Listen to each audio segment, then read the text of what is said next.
तो hello guys, कैसे हैं आप सभी लोग हमारे आज के न्यू एपिसोड में। तो हमारा एपिसोड कल की जगह से स्टार्ट होता है, यानी कि जेल के सीन से। तो दिखाया जाता है कि जो वो आदमी होता है वो बेल को देख के कहता है वो वापस से सो गया है। वो बहुत ही प्यारा दिख रहा है और उसका स्किन बहुत ही कोमल और वो मीठा है। मैं तो समझ चुका हूँ कि ये बहुत बड़ा मीठा है। अगले सीन में हमें दिखाया जाता है कि वो अपने कपड़े उतार के गाना गाने लगता है कि मैंने उसे पकड़ लिया है।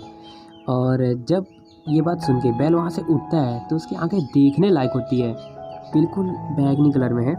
तो वो उठता है, उसके बाद अगले सीन में आप समझ ही सकते हो, बिल्कुल कुटाई करके उसको कोंटे में फेंक दिया है और उसका कपड़े पहन के बाहर आ चुका है। बेल बाहर आकर उस मास्क को ठीक करते हुए कहता है कि ये जो मास्क है इसमें मैं ठीक से देख नहीं पा रहा हूँ और ये बहुत ही भयानक है। मुझे किसी एंगल से तो भयानक नहीं लग रहा है और साथ साथ इसमें मुझे इसकी आंखें नज़र नहीं आ रही थी, देखिएगा कैसे वाला। तो वहाँ पर कोई आ जाता है और वो कहता है कि तुम यहाँ क्या कर रहे हो वान। मतलब ये जो बंदा है, मतलब जिसके कपड़े इसने पहने हैं बेल ने, तो उसका नाम वान है। तभी बेल कहता है कि नहीं, मैं यहाँ कुछ नहीं कर रहा था, मैं बस यहाँ पी करने वाला था, मतलब यहाँ पे मूतने वाला था।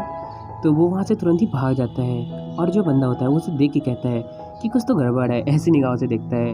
और अगली पहल वो कहता है कि उसका बटाजर बहुत अच्छा दिख रहा है, मतलब उसको कुछ और नहीं दिख रहा, उसको उसका मेरे छोड़ो रहने तो मैं क्या बकबक करूँगा। तो हमें अगले पेज में दिखाया जाता है कि वो जो बंदा होता है जो एरी को लेके चला गया होता है, वो उसके घर के सामने जाके कहता है, जिसको उसे पहुंचाना होता है उसके घर सामने जाके कहता है कि मैं उस लड़की को ले आया हूँ, बाहर आकर देखो। ये बात सुनकर एरी भी सोचने लगती है कि आखिर वो कौन हो सकता है जिसने उम्र पर हमला किया था। और तभी उस घर से बाहर एक बंदा निकलता है जो बहुत ही ज़्यादा उम्र का होता है और वो कहता है कि आखिरकार तुम लोगों ने उसे पकड़ लिया, मैं बहुत खुश हुआ। और वो कहता है कि मैं कल किसी को इनाम के साथ तुम्हारे पास भेज दूंगा।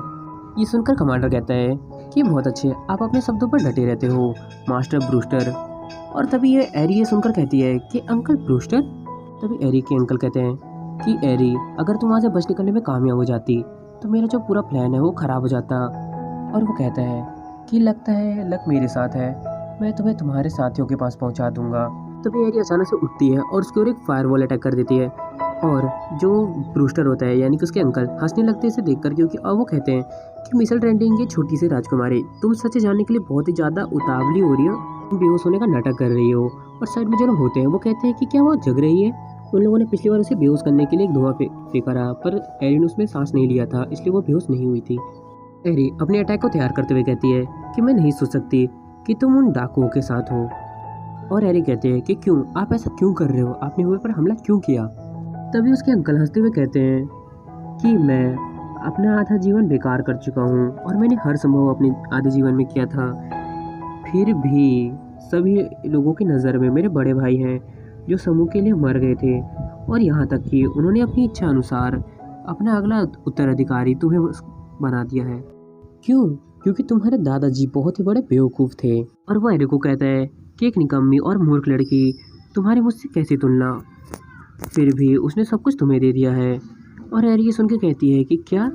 उसके अंकल कहते हैं कि उसने मेरे साथ बिल्कुल ही कचड़े जैसा व्यवहार किया था, इसलिए मैं आपके साथ जो कर रहा हूँ उसका दोष मेरे ऊपर ना दें।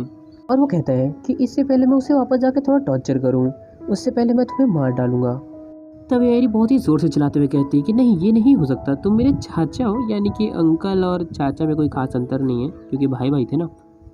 तभी एरी अपनी पुरानी बातों को याद करते हुए कहती है कि आपने मुझे मछली को पकड़ने के लिए ले गए थे और साथ ही साथ आपने मुझे घोड़े पर सवारी करना सिखाया था, और जब हम दूसरे देश में लड़ाई करने के लिए गए थे तब आपने अपने जान को खतरे में डालकर मुझे बचाया था।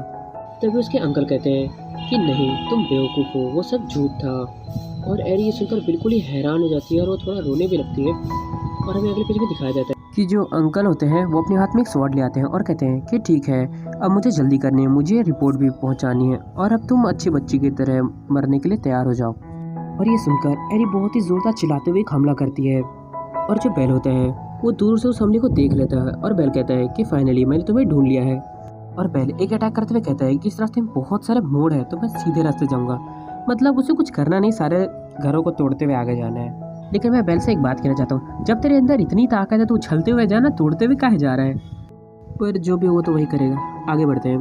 और उसके अंकल उसके ऊपर एक अटैक करते हैं, जो अटैक उसे लग जाता है और एरी बहुत दूर जाके गिरती है। और जो उसके अंकल होते हैं वो कहते हैं कि क्या नज़ारा है यह सोचने के लिए कि मिसल ट्रेंडिंग ग्रुप जैसे किसी बेकार कचरे को सौंप दिया जा रहा है। और ये सोचकर मुझे बहुत ज़्यादा गुस्सा आता है, ये मैं बर्दाश्त नहीं कर सकता। तभी उसके अंकल हंसते हुए कहते हैं कि मुझे इजाज़त दो उस गलती को ठीक करने के लिए जो हुई है। और एरी तभी उसकी ओर एक अटैक कर देती है, फायरवॉल जैसा, जो भी हो फायरवॉल का। और जो अंकल है उसे रोकते हुए कहते हैं कि ये सारे जो कोशिश तुम कर रहे हो ये बहुत ही बेकार हैं। और उसके अंकल एरी की ओर एक बहुत ही पावरफुल अटैक कर देते हैं और वो अगले पल देखते हैं कि एरी वहाँ से गायब हो जाती है। तभी ये सब देखकर हैरान हो जाते हैं और वो सभी लोग कहते हैं कि वो गायब हो गई, वो कहाँ गई, वो कहाँ है।